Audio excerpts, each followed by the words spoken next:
Listening Fanfiction presents The Right Tattoo by Veritas Found, based on the movie Moana from Disney. Narrated for you by C.R. Fees. The more he gets to know her, there is one thing Maui becomes sure of regarding his new mortal friend. Moana is freaking weird! Sure, he knew she was tough. Bossy? Oh yeah, maybe even a bit psychotic. But more than anything, he knew for certain she was definitely weird. The first time he met her, she had brought along a psychotic chicken as her traveling companion. This time, she had insisted on bringing a pig. A pig! And not just any pig, oh no, an aquaphobic one. She had brought a pig that was terrified of water along on a sea voyage. The poor thing had spent 90% of its time shaking in the storage compartment. She was certifiable, completely cookie dukes. And now this! He hadn't noticed the change at first, since he was busy scanning the sky and making sure they were still on course. But all of a sudden, he couldn't see the stars as clearly, and that was when he noticed the glow coming from the ocean. "What the?" he asked, looking around for the source of the light. "Are you seeing this, Mo? What?" But when he looked over to her, Moana was completely unfazed. He'd even go so far as to say she looked excited. That stupid pig was sitting in her lap, quaking, but she looked so happy. And then the light gathered to form a glimmering, giant manta ray that leapt up from the ocean to arc over their canoe. He let out a shout and reached for his hook, ready for a fight, but Moana started laughing, and he paused. He looked back to his friend, and his eyes widened when he saw her jumping up to run to the glowing old woman that had suddenly appeared on deck. "Grandma!" Moana cried, and he gaped as she embraced the spirit. The stupid pig was squealing as Moana's excitement had accidentally sent him toppling overboard, and when the ocean rolled him back on deck, he started racing around in circles in a blind panic. "Yes, it changed," the spirit said, her voice dry with amusement as she watched the pig. It stopped, tilted its head in consideration of the spirit, and squealed as it ran straight for her. "Hello there, little one. I've missed you too." Moana had told him of her grandma Tala before, of course. The elder woman had meant everything to her. She had taught her everything she knew about their people, about him, and had been the one to start her on their quest. She had safeguarded the heart of Te Fiti for all those years Chief Tui had tried to keep Moana from the sea. She had told Moana how to find him. Maui isn't really a humble kind of guy, but he knows he owes the woman a great debt. Not that he had any regrets about his life, at least that he'd willingly admit to, but if he was the sort of demigod to do so, he would say he regrets not getting the chance to meet Tala, to thank her. So when Moana turned back to him, smiling as radiantly as the spirit woman's light, and introduced her as Tala herself, well, he was okay admitting he had been a little awestruck. "Good to say you're taking care of my granddaughter out here," Tala had said by way of greeting. "She can be a bit of a handful." And just like that, Tala became one of his favorite mortals. She had just stopped in to visit, wanting to check up on her favorite granddaughter.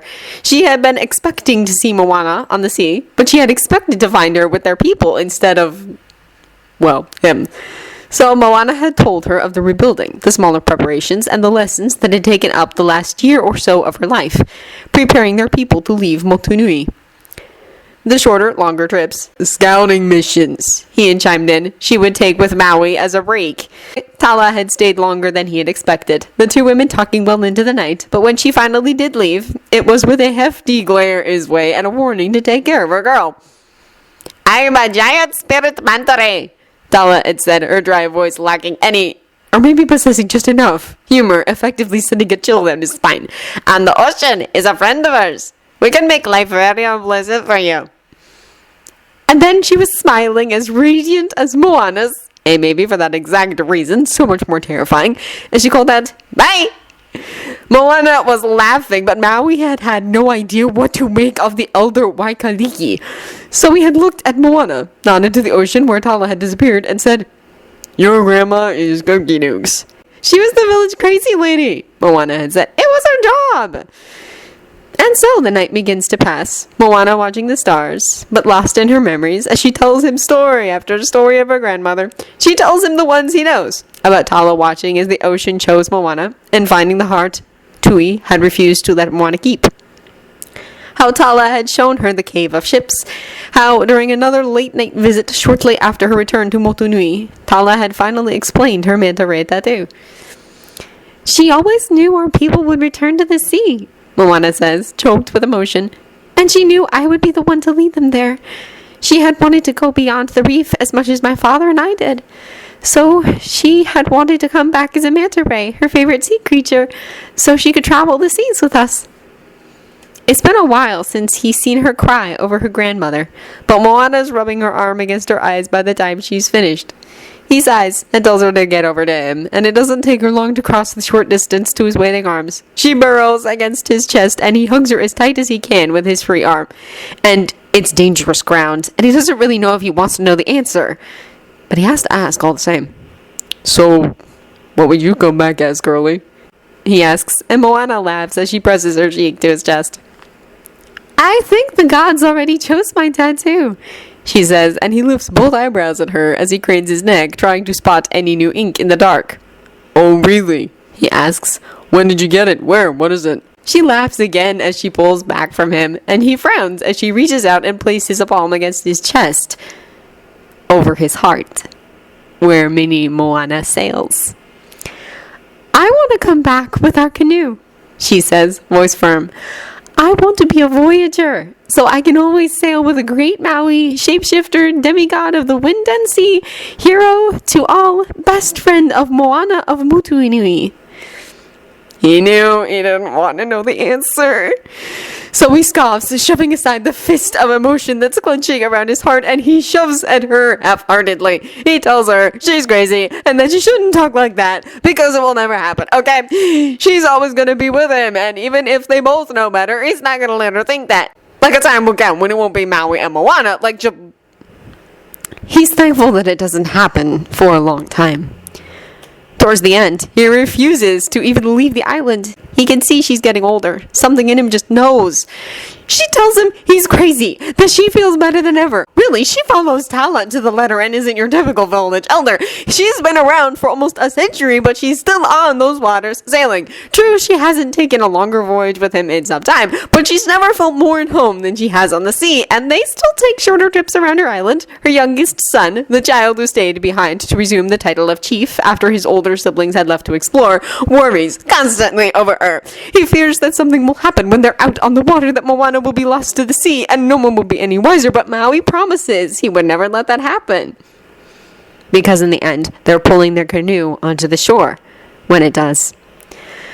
1 minute, Moana is laughing with him, chiding him for letting an old woman sail better than him. And the next, her body has seized up, and he's screaming as she collapses against the canoe. He carries her back to the village, but there's nothing anyone can do. She's well past her time, and this is always how it happens with mortals. When her body is laying there, so very empty and wrong, and not his Moana at all, her son says they should be thankful they had her as long as they did. But it's not what he wants to hear, and he gives a great cry as he shifts suddenly into a hawk and flies out of the hut. He's not exactly proud to admit that when he flew over the beach and saw their canoe docked against the sand. He shifts again, crashing down as a 3-ton whale and smashing it to splinters. If Moana cannot be alive to do so, he's petty enough to think no one deserves to sail that canoe. It's a few days before he starts to regret that decision. He's built another canoe, but it's not the same. And he's so far away from her island, drifting in open waters with no clear course in mind, and he thinks he could stay like that.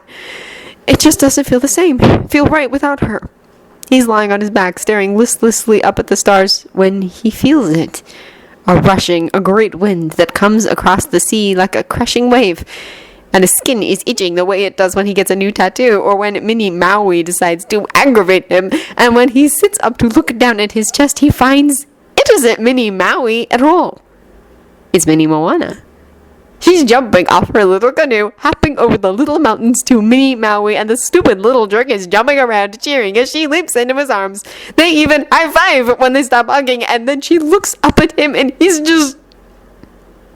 Mo, he chokes out. Because, really, he has no idea how to react to this. But that little tattoo hugs him right above his heart, and it's the best he's felt in days. Until Mini Moana looks behind her shoulder and he realizes the ocean is glowing again. like it had all those years ago when he got to meet Grandma Tala. And he looks up to find another canoe shimmering beside his own. And there's Moana, looking as she did so many years ago when her people first left Motunui. Older than when they first met, but younger than the elder he last saw her as. She's smiling at him, a proud wayfinder, and she holds out her oar to him. But it's not enough, and he grabs the end, thinking his hand should just pass right through it, but of course these things don't actually work that way, and tugs her onto his canoe. He shouldn't be able to hug her, but he does. And it's the first time in a long time he's laughed so openly and freely. She leans back, winking at him as she places a hand over his heart. "Guess I chose the right tattoo," she says, and he's still laughing as he places a hand against her cheek. "Oy, girlie," he sighs. He looks back up to the stars before looking back at her, his grin nearly splitting his face. "Come on, let's go chase that line." End of The Right Tattoo by Veritas Found. If you enjoyed this recording or the content, feel free to leave a comment below or a review at the original story from the link in the descriptions. Thank you for listening.